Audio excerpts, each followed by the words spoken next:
DC Multiverse!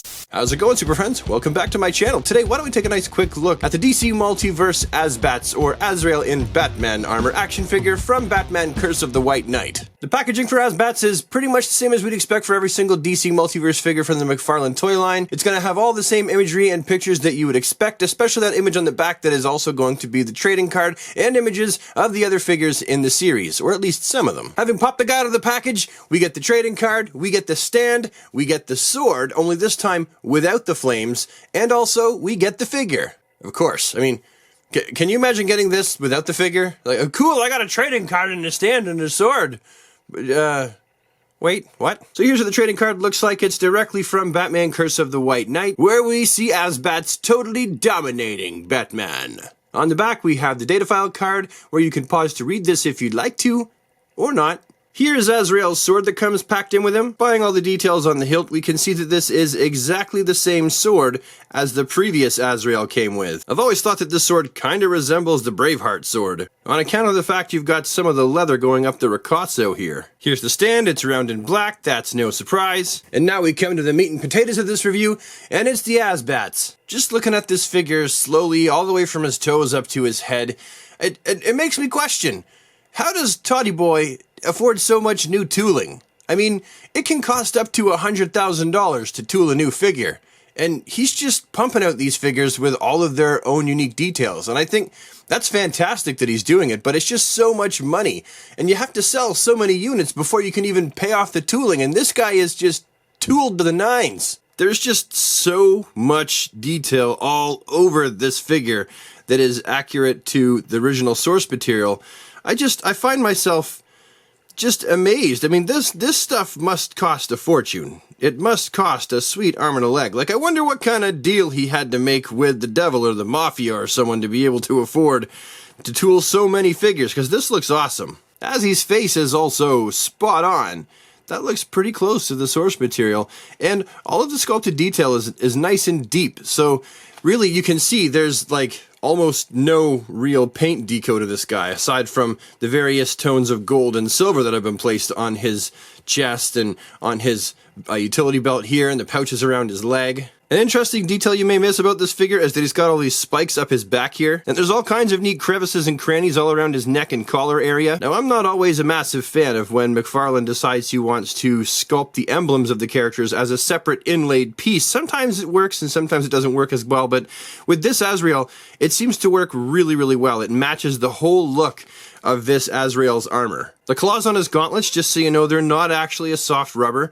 They're definitely a harder plastic, whereas the ones over here on the side, they're definitely a little bit softer, probably just because they're longer, they're more bendy, but I'd imagine this is all made out of the same plastic. One design feature with this Batman that I really like is the fact that his shoulder pauldrons actually have been designed to look like bat heads. This Batman's cape is actually a softer rubber rather than some of the figures having a harder rubber, and I like the fact that it's actually in a more neutral pose, because sometimes with McFarlane the capes are really posed out and I really don't like it, but with this one I actually kind of like this cape. It works really well. Now, the articulation for this Batman is as follows. For one, the head is on a ball peg. It is surrounded by that thick, beefy collar, so it gets in the way some, but I can't really fault Todd for that on account of the fact that really, that's what he looked like in the comic book, so he was just being accurate to the sculpt of the actual character. The shoulder... Oh, wow.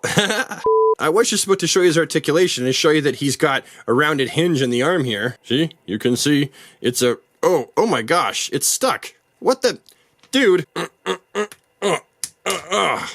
You've got to be kidding me. That is really tight. You can hear it clicking into place though. So at least it'll hold its pose. But here's why I don't call this a butterfly hinge, and you'll have to forgive me because this is a black figure, and it's really difficult sometimes to light them up, but you can see that this is just another round piece that fits inside of the figure in there, inside of the socket. Oh, well, I was going to show you that too. This is a disaster. When you just pop the arm back on like that, and you can see that it's not really a butterfly. It's just another sort of, you know, piece of black there so that it's more seamless when you're using that articulation. Whereas a true butterfly hinge actually has a hinge. Now the shoulder pauldrons, as you can see, they're attached just like with the Hellbat on these little ball pegs.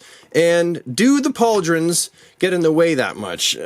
Well, yes and no. I mean, if you're really bothered by them, you can turn them up like that, but then that just looks stupid. As you can see, he's also got a bicep swivel and a single jointed elbow that, if I'm being honest, doesn't even really do 90 degrees. And for the wrists, he's got those ugly rounded ball joints that are, you know, ugly, but they work, and they work well. Up in his body, he only has one piece of articulation, and that is in his torso. And what does it do? Let's find out together, me and you. That is, that's it. He's got the McFarlane groin with the little hingy-doos in there, but he's also got articulation. You can see where the top of the leg fits into his upper high go-go Batman fighting boot. I'm not really sure what you would call that, but it does rotate quite a bit, actually.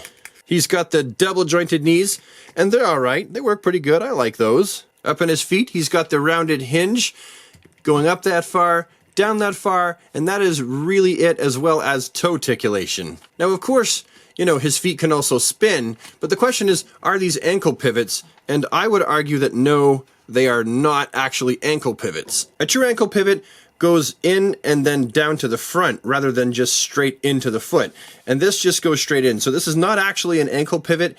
It's just a rounded ball hinge ankle. And now that it's comparison time, I thought that I would compare him first off to the White Knight version of Batman. Both these guys apparently really like those thigh-high boots. And you can see that the Azbats kind of towers over the original Batman, just a little bit. Also, we see that Azrael is a quantum physicist because he's discovered the magic of time travel and he's gone back and taken a photo of himself, the past Azrael, in the red and gold suit. And here he is alongside Batman in his Hellbat armor, also from McFarlane Toys. I don't know, Azzy, I think you'd have a real tough time taking down Batman in this armor. He could stomp on your face, he could stomp on your chest, he could stomp on your balls. And then the last one that I wanted to pop in here for the official comparisons is the DC Universe Classics Azbats. Oh my god, he's covered in cobwebs. What the frig, dude?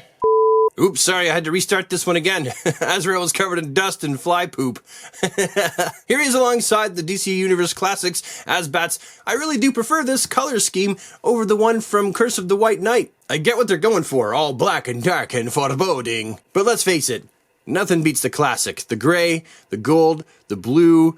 To me, this is Azrael. Well, Azbats. I still got to get my hand on the red version though. That is still on my gots to get list. Okay, so now that we've briefly looked at everything, the figure itself, its articulation, its accessories, how it compares to some other figures, what do I think about him? Do I think it's a worthwhile purchase, or should you leave this bad boy hanging on the pegs wherever you happen to see him? Well, if you're a Batman fan, an Azrael fan, a Curse of the White Knight fan, then yeah, I'm sure you're probably going to want to pick this guy up. I mean, that's why I picked him up. I liked the source material, I like the artwork he's based off of. For $19.99, you really are getting a whole lot of value here. And again, I have no idea how Todd affords to do so much brand new tooling considering it is so expensive, up to $100 grand a figure, but here we are. So my final verdict would be, yeah, I like him and I'm glad I picked him up.